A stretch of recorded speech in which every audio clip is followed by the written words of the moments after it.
এখন সকাল 5:30।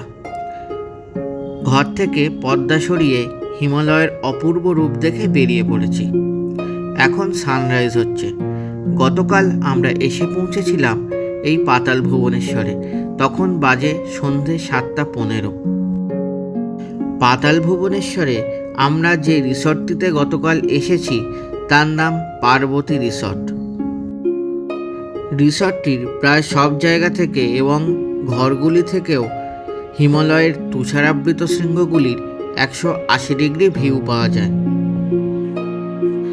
এই রিসর্ট বুকিংয়ের ফোন নাম্বার আমি ডেসক্রিপশন বক্সে দিয়ে দেব, সেখান থেকে আপনারা বুক করতে পারেন। এখান থেকে নন্দা দেবী, ত্রিশূল ও পঞ্চচূল্যের পিকগুলি দেখা যায়। নন্দা দেবী ভারতের দ্বিতীয় উচ্চতম পর্বতশৃঙ্গ। গতকাল আলমোড়া থেকে কেনা মিষ্টিগুলো নিয়ে যাব ব্রেকফাস্ট করতে। ব্রেকফাস্টের সাথে এগুলোও খাবো। এই রিসর্টটির ডাইনিং হল খুবই সুন্দর। এখন দেখাবো এই রিসর্টটির ডাইনিং হল। এই ডাইনিং হলের চারিদিক থেকে আপনারা হিমালয়ের ভিউ পেয়ে যাবেন। খেতে খেতে গল্প করতে করতে সেই ভিউ আপনারা দেখতে পারবেন। আমাদের ব্রেকফাস্ট ছিল কমপ্লিমেন্টারি এবং আমরা হিমালয়ের সেই অসাধারণ দৃশ্য দেখতে দেখতে আমাদের ব্রেকফাস্ট সেরে নিয়েছিলাম। সুন্দরভাবে বসে প্রকৃতিকে উপভোগ করার জন্য এখানে একটি সুন্দর সাজানো বড় টেরেস আছে। এখানে বসে হিমালয় দেখতে দেখতে কাটিয়ে ফেলা যায় গোটা একটা দিন। এখন এখান থেকে চেক আউট করে আমরা পাতাল ভুবনেশ্বর কেভে যাব। হলো পাতাল ভুবনেশ্বরের প্রবেশদ্বার। রাস্তায় যেখানে গাড়ি রাখার জায়গা, গাড়ি পার্ক করে সেখান থেকে 800 মিটার মতো হেঁটে পাতাল ভুবনেশ্বর গুহায় পৌঁছাতে হয়। যাওয়ার রাস্তাটি খুবই মনোরম। এই পথের ডান দিকে সবসময় থাকবে হিমালয়ের তুষারাবৃত পর্বতশৃঙ্গগুলি। পাতাল ভুবনেশ্বর এক বিস্ময়। এই পাতাল ভুবনেশ্বরের গুহাটি 16 মিটার জুড়ে বিস্তৃত এবং 90 মিটার গভীরে অবস্থিত। সূর্যবংশী রাজবংশের রাজা ঋতুপরাণ ত্রেতা যুগে এই গুহা পরিদর্শন করেছিলেন।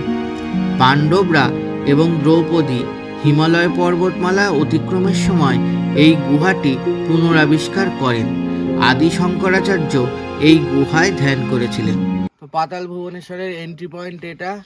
তো এখান থেকেই আমাদের ভেতরে ঢুকতে হবে। ওইখানে দেখুন একটা বোর্ড লেখা আছে কেভ টেম্পল পাতাল Bhubaneswar archaeological survey of India থেকে এটা সংরক্ষণ করা। তো এই পাতাল ভুবনেশ্বরে ঢোকার রাস্তা এটা। এর ভেতরে ক্যামেরা অ্যালাউ করে না। তো আসার রাস্তাটা আমি আপনাদের পুরোটা দেখিয়েছি আগে, এবং এর ভেতরে যেহেতু ক্যামেরা অ্যালাউ করে না, যতদূর অবধি অ্যালাউ করে আমি আপনাদের দেখানোর চেষ্টা করব। সাথে আসুন।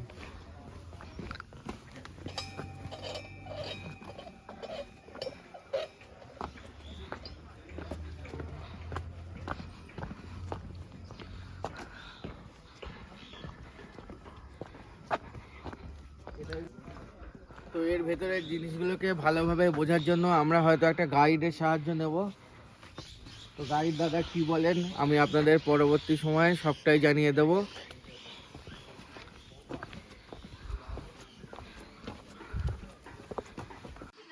তো এটাই পাতাল ভুবনেশ্বরের প্রবেশপথ। একটু পরে আমি শুধু প্রবেশপথের মুখটা আপনাদের দেখাতে পারবো, কিন্তু ভেতরে যেহেতু ক্যামেরা নিয়ে অ্যালাউ নেই সেই কারণে ভেতরটা দেখাতে পারবো না। কিন্তু এখানে এলে অবশ্যই আসবেন। এরকম সুন্দর আপনি না আসলে মিস করবেন, এটুকুই বলতে পারবো। এটা মাস্ট ভিজিট। এরকম সুন্দর জায়গা আপনাকে আসতেই হবে। ভেতরে নেই এমন জিনিস নেই। হিন্দু মাইথোলজি অনুযায়ী যা যা আপনারা এতদিন জেনে এসছেন ভেতরে সব কিছুই আছে। অবশ্যই এখানে আসবেন। গুহার ভেতরে নেমে প্রথমেই দেখবেন শেষনাগ, তারপর বাসুকি, যজ্ঞকুণ্ড, আদি গণেশের মূল রূপ বা তার কাটা মাথা, ভগবান শিবের জটা এবং একটি স্ফটিক মণির শিবলিঙ্গ। সেখানে আপনারা পুজোও দিতে পারবেন, বাইরে থেকে পুজোর সামগ্রী কিনে আনতে পারেন। সাথে দেখবেন 33 কোটি দেবদেবী, 4 ধাম এবং ব্রহ্মকমল। একসাথে 20 জন লোককে নিয়ে পণ্ডিতজি গুহায় প্রবেশ করেন, কারণ ভেতরে অক্সিজেন সংকট আছে। ধাতব শিকল ধরে ধীরে ধীরে অত্যন্ত খাড়া, সংকীর্ণ এবং পিচ্ছিল পথে এখানে প্রবেশ করতে হয়। প্রবেশের সময় 75 ডিগ্রির একটা শার্প ড্রপ ডাউন আছে। হামাগুড়ি দিয়ে সুড়ঙ্গে নামা ওঠা করতে হয় এবং এই জন্য বয়স্ক লোকের একটু সমস্যাও হতে পারে। গুহার ভেতরে প্রবেশ করে পণ্ডিতজির কাছে শুনলাম এখানে প্রবেশের 4টি দরজা ছিল। ত্রেতা যুগে পাপদ্বার খোলা ছিল, রাবণ বিনাশের পর সেটি বন্ধ হয়ে যায়। দাপর যুগে কুরুক্ষেত্র যুদ্ধের পর যুদ্ধদ্বারও বন্ধ হয়ে যায়। ধর্মদ্বার ও মোক্ষদ্বার দিয়ে এখন প্রবেশ করা যায়। পাতাল ভুবনেশ্বর একটা লাইফ টাইম এক্সপিরিয়েন্স। আজ 5 নভেম্বর রবিবার সকালবেলা পাতাল ভুবনেশ্বরে দেখে পুজো দিয়ে আমরা সেখান থেকে এখন রওনা দিয়েছি মুন্সিয়ারির পথে দেখে নেব ব্রিতি ফলস। ব্রিতি ফলসে নেমে পরবর্তী আপনাদের দেখাবো ব্রিতি ফলস। পাতাল ভুবনেশ্বর থেকে ব্রিতি ফলসের দূরত্ব 93 কিলোমিটার। ব্রিতি ফলস দেখে আমরা যাব মুন্সিয়ারি। তো পাতাল ভুবনেশ্বর থেকে মুন্সিয়ারির টোটাল ডিস্টেন্স 129 কিলোমিটার। এই যাত্রাপথেই কোনো একটা জায়গায় দাঁড়িয়ে আমরা আজকের লাঞ্চটা করে নেব। উত্তরাখণ্ডের রাস্তাঘাট এমনি খুবই সুন্দর এবং তার প্রাকৃতিক দৃশ্য চোখকে সবসময় শান্তি দেয়। এই যাত্রাপথের বাঁদিকে সবসময় আপনাদের সঙ্গে পাশে পাশে চলবে নীলাভ সবুজ জলযুক্ত রামগঙ্গা নদী। এই নদীর সৌন্দর্য দেখতে দেখতে আমরা এগিয়ে চললাম আমাদের পরবর্তী গন্তব্যের দিকে। কিছু কিছু জায়গায় রাস্তা একটু খারাপ রয়েছে, সেই সমস্ত জায়গায় রাস্তার কাজও চলছে এবং এই পথে যেতে যেতে এরকম অনেকগুলি ব্রিজ আপনাদেরকে পেরোতে হবে। যেতে যেতে আমরা প্রত্যক্ষ করলাম খুব সুন্দর একটি উপত্যকা। তো দুপুরে লাঞ্চের জন্য আমরা এই জায়গাটাকে বেছে নিয়েছি। এটা থ্যালের কাছেই, মুন্সিয়ারি যাওয়ার রাস্তা এবং এইখানে একটি দোকান আছে। এই দোকান থেকে আপনারা জলের বোতল আরও বিভিন্ন প্রয়োজনীয় সামগ্রী কিনতে পারবেন এবং দোকানের লাগোয়া টয়লেটে আপনারা ইউজ করতে পারেন। ও এখান থেকেও রামগঙ্গা নদীর একটি সুন্দর দৃশ্য আপনারা দেখতে পাবেন, সেটা আমি দেখাতে চেষ্টা করছি। এবং এখানে একটি ব্রিজও আছে লোহার। রামগঙ্গা নদী তার নীলাভ সবুজ জল নিয়ে আস্তে আস্তে বয়ে চলেছে এবং এইখানেই আমরা সেরে নিয়েছিলাম লাঞ্চ। লাঞ্চের পর 10 মিনিট বিশ্রাম নিয়ে আমরা এগিয়ে চললাম আমাদের পরবর্তী গন্তব্য ব্রিতি ফলসের দিকে। ওই তো দেখা যাচ্ছে ব্রিতি ফলস। ব্রিতি ওয়াটারফলসের সামনে এসে গেছি। এই রাস্তা দিয়ে এখান দিয়ে উঠে যেতে হবে। এখানে 20 টাকা করে এন্ট্রি ফি রয়েছে। তো ওইখানে টিকিট কাউন্টার আছে। এই টিকিট কাউন্টার থেকে 20 টাকা করে টিকিট কেটে ওই যে পেছনে রাস্তা আছে ওখান দিয়ে আমরা উঠে যাব। আমার বন্ধুরা টিকিট নিয়ে নিয়েছে। ব্রিতি ফলসের দিকে আমি এগিয়ে যাচ্ছি।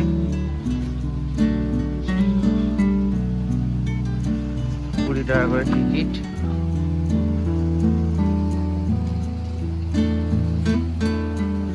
সামনে ফলসের দৃশ্য আপনারা দেখছেন। রাস্তাটা এরকম, এখান দিয়ে উঠে যেতে হবে।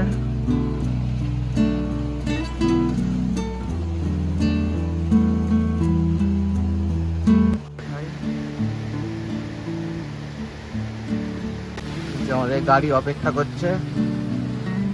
আকাশে এখন একটু মেঘ আছে। এখান দিয়ে আর উঠে যাব। এখন ব্রিতি ফলসের সামনে দাঁড়িয়ে আছি। তো ব্রিতি ফলসের পাশে একটা খাড়া পাহাড়, সেখান থেকে অনেক জলরাশি একসাথে চলে আসছে এবং এইদিকে নিচে দিয়েই সেই জলটা বয়ে চলেছে। এখানে জলের শব্দ ছাড়া কিছু পাওয়া যাচ্ছে না জঙ্গলের মধ্যে প্রায়। এখানে অনেক সিঁড়ি দিয়ে ভেঙে উঠতে হচ্ছে। অসুবিধার কিছু নেই, একটু খাড়া, কিন্তু ব্রিতি ফলসের সৌন্দর্য দেখলে আপনাদের অবশ্যই ভালো লাগবে। খুবই সুন্দর শান্ত পরিবেশে এরকম একটা সুন্দর জলপ্রপাত। উত্তরাখণ্ড বেড়াতে আসলে মুন্সিয়ারি যাওয়ার রাস্তা, এটা অবশ্যই আপনি দেখতে পারেন। আমরা সকালবেলা পাতাল ভুবনেশ্বর থেকে যাত্রা শুরু করেছি এবং এখন মুন্সিয়ারি যাচ্ছি। যাওয়ার পথে আমরা এই ব্রিতি ফলস দেখলাম, তো খুবই সুন্দর লাগছে। আপনারা অবশ্যই আসবেন। জলপ্রপাতটির উচ্চতা 126 মিটার রাস্তায় যেখানে গাড়ি রেখেছি সেখান থেকে 700 মিটার মতো উচ্চতায় হেঁটে উঠলে আপনারা এই জলপ্রপাতটি সামনাসামনি দেখতে পাবেন। অনেকে কালামুনি পাস থেকে 17 কিলোমিটার ট্রেক করে এখানে আসেন। এখানে গেটের বাইরে অনেক চা, স্ন্যাক্স ইত্যাদি দোকান রয়েছে, বিভিন্ন খাওয়ার দোকানও আছে। KMVN সহ আরও কিছু হোটেল আছে। যারা এখানে থাকতে চান এই হোটেলগুলিতে বা KMVN এ থাকতে পারেন। এখানে একটা ভিউ পয়েন্ট তৈরি হচ্ছে, আমি চারিদিকটা একটু দেখিয়ে দেই। উপত্যকার শেষ রোদ এসে পড়েছে উপত্যকায়। এখানে একজন বসে আছেন, ওনার এখানে চায়ের দোকান আছে, আপনারা আসলে খেতে পারবেন, তাতে ওনাদেরও একটু সাহায্য হয়। ভিউটাকে একটু জুম করে দেখিয়ে দেই। এগুলো বেশি ফলস।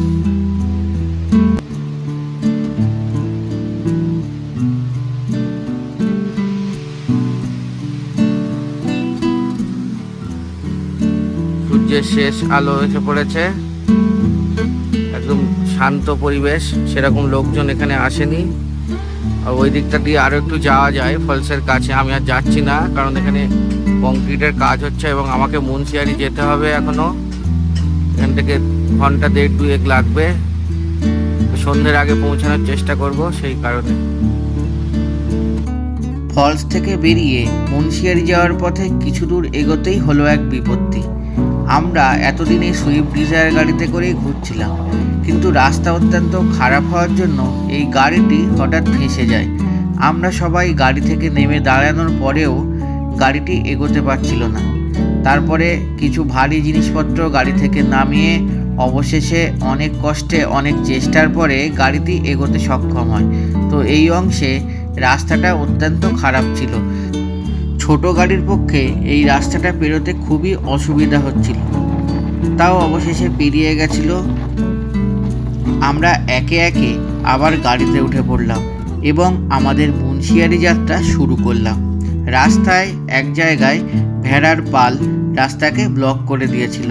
এই ভেড়ার পাল এখানে অনেকেই চড়ান। এইভাবে পথে বিভিন্ন কারণে দেরি হওয়ার জন্য আস্তে আস্তে সূর্য অস্ত যাচ্ছিল। সূর্য অস্ত যাওয়ার দৃশ্য আমরা গাড়িতে বসেই উপভোগ করছিলাম, কিন্তু সামনে গিয়ে রাস্তা দেখলাম আরও প্রচণ্ড খারাপ, ভয়ানক ঝাঁকুনি লাগতে থাকলো এবং সেই রাস্তাটা ছিল অত্যন্ত সরু। অবশেষে প্রায় সন্ধ্যাবেলা আমরা মুন্সিয়ারিতে আমাদের আস্তানা পাইরুডে এসে পৌঁছেছিলাম। এখানকার সব রুমই ভিউ রুম। সব রুম থেকে ঘরে খাটে শুয়ে পঞ্চচল্লি সূর্যোদয় সূর্যাস্ত দেখা যায়। তো ঘরগুলো খুব একটা বড় না, সমস্ত অ্যামিনিটিস মোটামুটি আছে। বাথরুম পরিষ্কার পরিচ্ছন্ন এবং তাতে গিজারও আছে, গরম জল সবসময় পাওয়া যায়, অসুবিধার কোনো কারণ নেই। ঘরে একটি টিভিও আছে, তবে এখান থেকে টিভি না, ভিউ দেখাটাই আসল। এই হোটেলের যেটা সবচেয়ে উল্লেখযোগ্য সেটা হচ্ছে রুফটপ রেস্টুরেন্ট। এই রেস্টুরেন্টের কথা না বললে অনেক কিছুই বাকি থেকে যায়। আমরা ওই দিন রাতে এই রেস্টুরেন্টেই আমাদের ডিনার করেছিলাম। রেস্টুরেন্টটি খুব সুন্দর সাজানো গোছানো এবং এখানে একটি শেলফে প্রচুর বই রাখা আছে। আপনারা যদি সময় পান সন্ধ্যাবেলা সেই বইগুলো নিয়েও পড়তে পারেন। এখানে হালকা মিউজিক চালানো হয় এবং আপনারা যা খাবার অর্ডার করবেন আপনাদের সামনেই লাইভ কাউন্টার আছে, সেখানে সেগুলো বানিয়ে দেবে। তবে আপনারা যারা এখানে থাকবেন তাদের খাবারের অর্ডার সন্ধ্যেবেলায় ওনারা ঘর থেকে নিয়ে নেন। তো এইখানে আপনারা খাবার অর্ডার করতে পারেন। পাশে একটি বেসিন আছে এবং এই রেস্টুরেন্টটার অ্যাম্বিয়েন্স খুবই সুন্দর। আজকে আমরা অনেক সকালে বেরিয়েছি, প্রচণ্ড খিদে পেয়ে গেছে। এখন আমরা খাওয়া দাওয়া করব, সমস্ত খাবার দাবার রেডি। তো খাবারের টেস্ট খুবই ভালো ছিল এবং খুব সুস্বাদু ছিল, কোনো অসুবিধা নেই। রেস্টুরেন্টের অ্যাম্বিয়েন্স আমি আর একটু দেখিয়ে দিচ্ছি। এর পরের পর্বে আপনাদের জন্য থাকছে মুন্সিয়ারি ভ্রমণ এবং খালিয়াটপ ট্রেক।